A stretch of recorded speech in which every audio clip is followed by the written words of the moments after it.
Hi friends, welcome back to my channel. నేను మీ సాయి ప్రసన్నని. ఈరోజు మన ఛానల్లో కార్తీక పురాణం 23వ అధ్యాయం గురించి తెలుసుకుందామండి.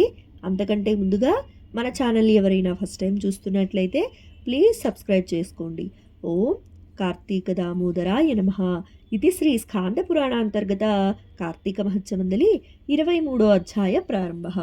శ్రీరంగ క్షేత్ర మహిమ. విజయాన్ని చేపట్టిన పురంజయుడు సత్యవాదియు, సదాచార సంపన్నుడను, దాతయు, భోక్తయు, ప్రియవాదియు అయ్యాడు. యజ్ఞయాగాలు అనేకం చేశాడు. విష్ణుభక్తి వల్ల సత్వగుణం పొందాడు. అరిషడ్వర్గాల్ని జయించాడు. కార్తీక వ్రతం చేయటం వల్ల పాపాలు అన్నీ పోగొట్టుకున్నాడు. విష్ణువుని ఆరాధించే విషయంలో ఏ నెలలో ఏ విధంగా చేయాలనే భావం కలిగింది. ఏ క్షేత్రం సుఖప్రదమైందో ఆలోచించసాగాడు. ఆ సమయంలో ఆకాశవాణి, ఓ పురంజయ, కార్తీక మాసంలో కమలావతిని అర్పించడానికి రంగనాథుడున్న కలియుగ వైకుంఠమైన శ్రీరంగ క్షేత్రం వెళ్ళు. అక్కడ సంసార పాశాన్ని తెగగొట్టే శ్రీరంగనాథుణ్ణి పూజించు అని అదృశ్యమయ్యను.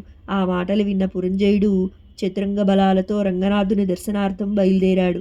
దారిలో ఉన్న పుణ్యతీర్థాలు, దేవాలయాలు దర్శించుకొని సేవిస్తూ శ్రీరంగం చేరుకొని కార్తీక మాసంలో స్వామికి పూజ చేస్తూ నెలాఖరులో వ్రతాన్ని పూర్తి చేసి అక్కడి నుండి తన నగరానికి చేరుకున్నాడు. ప్రజలు ఎంతో సంతోషంతో భక్తితో స్వాగతం పలికారు. రాజపురం ప్రవేశించి నీతి తప్పకుండా రాజ్యపాలన చేయసాగాడు. ఈ విధంగా కొన్ని సంవత్సరాలు రాజ్యం పాలించి తన కుమారునకు రాజ్యాన్ని అప్పగించి వానప్రస్థం తీసుకొని అంతఃపుర జనంతో ఆశ్రమవాసం చేస్తూ కార్తీక వ్రతనిష్టతో అతను విష్ణు సాయుధ్యాన్ని పొందాడు. ఓ మునిశ్రేష్ఠ, కార్తీక వ్రతం పుణ్యప్రదమైంది. అన్ని కోరికల్ని తీరుస్తుంది. కార్తీక ధర్మాలు శ్రమకరాలు కావు. కేశవుడికి అవి చాలా ఇష్టం.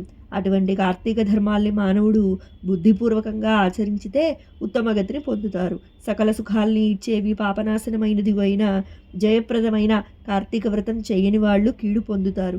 ఈ అధ్యాయాన్ని విన్నవారికి పాపాలు తొలగిపోయి ఉత్తమ గతిని పొందుతారు. ఇది శ్రీ స్కాంద పురాణ అంతర్గత కార్తీక మహత్యమందలి 23వ అధ్యాయం సంపూర్ణం. ఓం కార్తీక దామోదరాయ నమః. ఈశ్వరుని కృపాకటాక్షలు మనందరిపై ఎల్లవేళలా ఉండాలని మనస్ఫూర్తిగా కోరుకుంటున్నానండి. సర్వే జనా సుఖినో భవంతు. సర్వే సృజన సుఖినో భవంతు. ధన్యవాదాలు.